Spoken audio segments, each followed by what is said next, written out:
Participe com a gente da nossa conversa usando a hashtag correspondente médico. E já temos o nosso correspondente médico aqui, doutor Fernando Gomes. Tudo bem? Bom dia. Bom dia, Elisa. Ótima quinta-feira. Isso aí, sempre. E ótima quinta-feira para vocês também. Vamos lá, então, para mais assuntos para a gente repercutir aqui. O nosso primeiro tema de hoje é sobre uma incrível descoberta envolvendo o tratamento da Covid-19. Veja só, os cientistas anunciaram a eficiência do corticoide para o tratamento de pacientes graves com a doença. A conclusão, que foi publicada no Jornal da Associação Americana de Medicina, é resultado da análise de estudos em 7 países, entre eles o nosso, o Brasil, com apoio da Organização Mundial da Saúde. Nele, esse tipo de medicamento reduziu o risco de morte nas unidades de terapia intensiva em 20%. A OMS atualizou as diretrizes de tratamento e reforçou que o medicamento não deve ser usado em pacientes leves ou como prevenção. Doutor, que avanço temos aí, né? Mais um passinho. Em quais aspectos o corticoide pode ser eficaz na ajuda do tratamento? O que fica provado cientificamente aqui, Elisa, o que intuitivamente a gente que é da área da saúde já imaginava que poderia acontecer. Sendo o corticoide um anti-inflamatório hormonal, que inclusive pode ser produzido pelo próprio corpo, mas quando oferecido em forma de medicamento, existe uma influência importante no sistema imunológico e na resposta inflamatória, por exemplo, ao coronavírus, mas também poderia ser a outras doenças. Então, através da administração do corticoide, quer seja via oral ou via injetável endovenosa, você consegue modular como a resposta inflamatória vai acontecer. Com isso, já se provou que até quase 3 dias a menos da necessidade da ventilação mecânica existe para pacientes graves que fazem uso do corticoide. Então, o que a gente está criando agora, ou percebendo agora, é a ciência como se fosse um quebra-cabeça, sabe, Elisa? Encontrando peças que são fundamentais. A gente pode falar, ok, esse terreno aqui é seguro, faz sentido utilizar esse medicamento nessa circunstância e a resposta esperada é essa. Então, assim, é um avanço, sim, é algo importante e depois a gente vai ter um desenho, eu imagino, no decorrer do tempo, né, talvez dos meses ou dos anos, de como deve ser o tratamento padrão para o tipo de doença que a gente está falando. Então, quando a gente fala de corticoide, a gente não está falando de prevenção, não está falando de imunização. A gente está falando de uma medicação que é utilizada durante o tratamento, correto? E por indicação de um médico.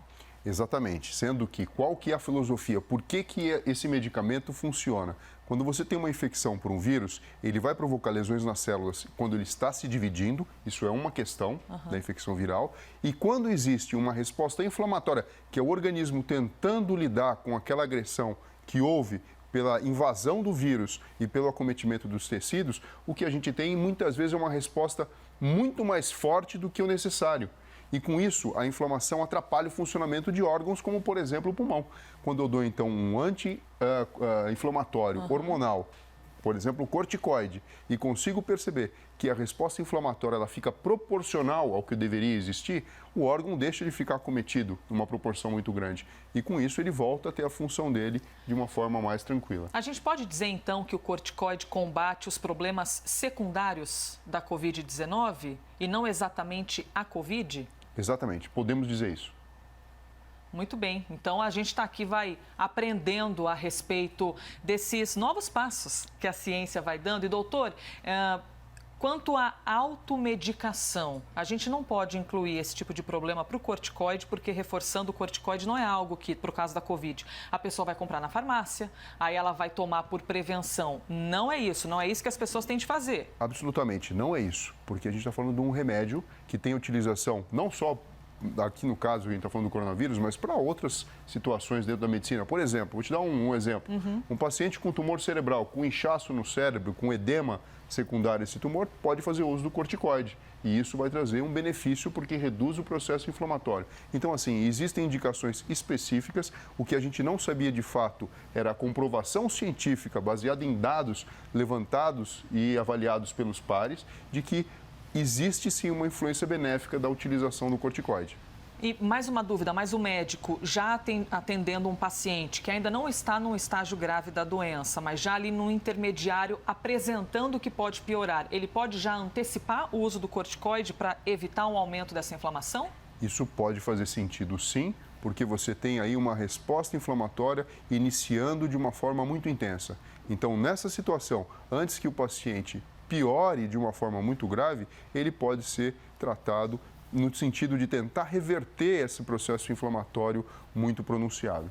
Pergunta aqui do Jocinei Freire, pela hashtag correspondente médico. A gente adora quando vocês participam. Qualquer tipo de pessoa pode usar o corticoide?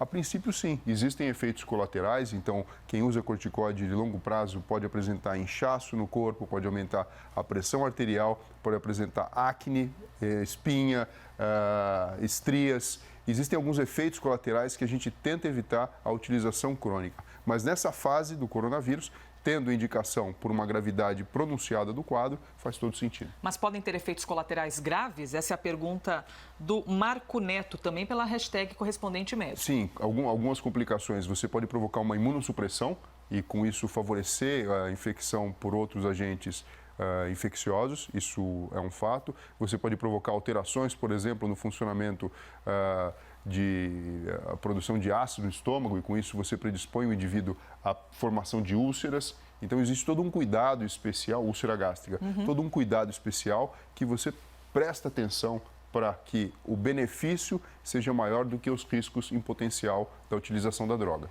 Mande sua dúvida, participe com a gente aqui do nosso quadro diário. Todo dia a gente está aqui com o Dr. Fernando Gomes repercutindo esses assuntos tão importantes para a nossa saúde física e mental sempre. Próximo tema para a gente, em resposta a uma apoiadora que criticou uma possível imunização contra a Covid-19, o presidente Jair Bolsonaro disse que ninguém pode ser obrigado a tomar a vacina. A frase dita por Bolsonaro nas redes sociais causou uma polêmica danada. Doutor, esse debate sobre vacinação, que não é de hoje, a gente viu até no fim de semana passado uma manifestação na própria Europa contra o isolamento social e contra a vacina. Então é o tipo de discurso que existe e não é de hoje. Mas qual que é a importância de uma vacina nos tempos atuais? Elisa, a gente está vivendo uma pandemia e a gente percebe que toda a movimentação para combater o coronavírus faz sentido.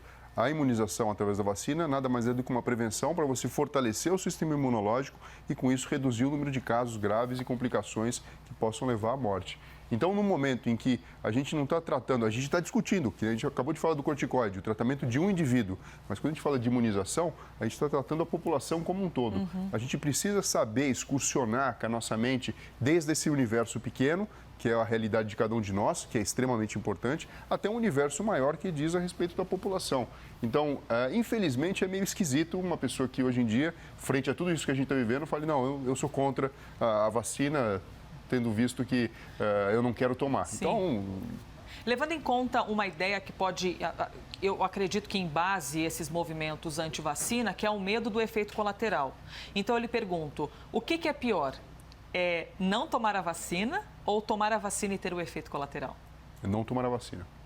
Porque quando uma vacina ela sai e passa a ser utilizada na população, ela passou por estudos, e por isso a ciência é tão importante, passou por uma fase experimental, depois ela entra numa fase de teste na população humana. Existem dados e resultados que são avaliados nos voluntários que participaram da pesquisa. Então, quando isso é oferecido para a população, e por isso houve aquela crítica em relação à vacina da Rússia, porque esses protocolos, quando eles são seguidos, eles são seguros. E aí o médico e o próprio sistema de saúde consegue dizer com segurança, olha, vamos fazer a imunização porque o risco é extremamente pequeno frente ao benefício que toda a população e cada indivíduo pode ter. E é por isso que nós da imprensa também estamos sempre trabalhando para traduzir essas informações e levar até vocês, para que vocês fiquem por dentro mesmo das informações, das testagens, do trabalho da ciência. O Ministério da Saúde disse que, apesar de não ser obrigatória, a vacinação contra a Covid-19 vai ser, sim, incentivada. Vamos ouvir. Como nós temos agido até o momento e assim continuaremos, incentivaremos a vacina para a imunização da população. Caso contrário, poderemos ter o risco da volta de doenças que já haviam sido erradicadas do país, como aconteceu com sarampo recentemente. Mas lembramos também que a vacina, ela não é obrigatória, mas vai ser um grande instrumento para que voltemos à nossa normalidade dentro da sociedade, dentro da capacidade produtiva e dentro da educação. Doutor, muitas vezes a pessoa, então, que faz parte desse tipo de movimento anti-vacina, ela não toma pensando num efeito colateral para si, mas ela também pode causar um problema para os outros ao não tomar a vacina? Exato, uma vez que ela faz parte de todo um contexto social, e veja, nós somos elementos que temos um contato social, isso faz parte. Você pode bloquear o progresso de uma cadeia de contenção. Então, acaba sendo estranho, né? Num momento como esse, que a humanidade toda está unida num determinado propósito, parece uma pessoa do contra, né? Chegar com essa linha de pensamento. A gente traz, por exemplo, o exemplo da vacina da febre amarela, que evidentemente a pessoa vai escolher se toma ou não, mas muitas vezes ela não pode nem sair do Brasil, nem entrar em outros países se não tiver a vacina. É possível que mais para frente a gente tenha essas determinações de alguns países, de repente como medida de segurança, se você não estiver vacinado contra a Covid, aqui você não entra? Provavelmente sim, muito provavelmente sim. Para a gente sair fora do país, viajar, você precisa colher teste do coronavírus? Para os diferentes lugares que você vai. Então, essa preocupação, ela faz todo sentido. Veja, a gente está falando algo que abalou as estruturas e mudou totalmente o mundo. Então, provavelmente isso venha acontecer e a gente seja solicitado a mostrar o nosso cartãozinho de vacinação em dia. Agora, uma perguntinha que está sempre aqui pela rede social, até vou aproveitar para espiar as perguntas que estão chegando. Olha, várias aqui, hein, gente? Estou de olho em vocês, tudo que vocês estão perguntando. Mas uma pergunta que está sempre ali rondando as redes sociais é: a pessoa já teve a Covid ou está doente, ela tem de tomar a vacina mesmo assim? Eu diria o seguinte, durante o processo infeccioso vigente, talvez não faça sentido a utilização da vacina. Mas atualmente, como a gente não sabe exatamente como é a resposta imune, provavelmente muitas pessoas, inclusive quem teve coronavírus, ficou assintomático, nem sabe sequer se tem ou não anticorpos criados, vão ser submetidos ao processo de vacinação, sim. Por isso que é tão importante a testagem, para que a vacina seja segura e a gente não esteja, na verdade, causando um malefício e vacinando pessoas que não precisariam. O Guilherme mandou aqui pela hashtag correspondente médico: pelo amor das deusas, ressaltem exaustivamente que usar corticoide no tratamento da Covid é com indicação médica e em casos graves, que foi justamente o que o doutor Fernando acabou de nos dizer. E que vacina é questão de saúde pública. Essa é a opinião do Guilherme e também que vai ali de encontro ao que o senhor acabou de nos explicar, né? É pensar no coletivo. Exatamente. É um momento em que a gente precisa pensar nas pessoas de uma forma individual, mas pensar na nação como um todo.